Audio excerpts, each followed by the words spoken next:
Kökünden bir çıktım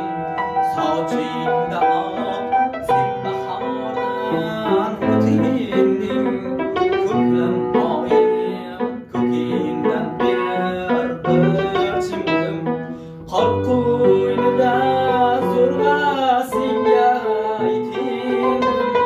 köklem ayım kökünden bir çıktım Akuyda surda singa itindim Köklem ayım kökünden bir çıktım Sen keltirgen rızkızingdan aylanay Sumalakli navruzingdan aylanay Sen keltirgen rızkızingdan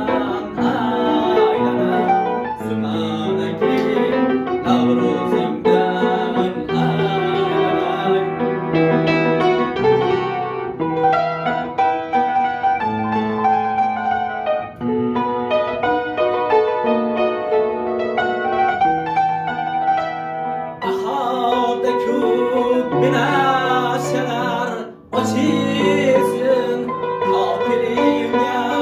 topuktan saçılsın Baharda kök binaşlar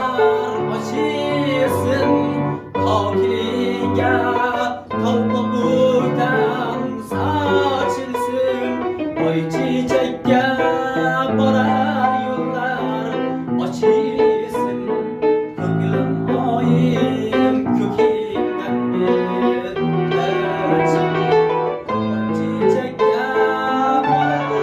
yıllar açılsın köklem ayım kökünden bir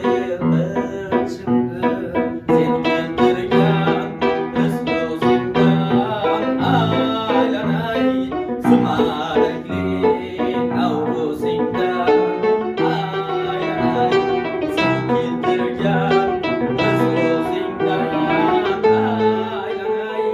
Sumalakli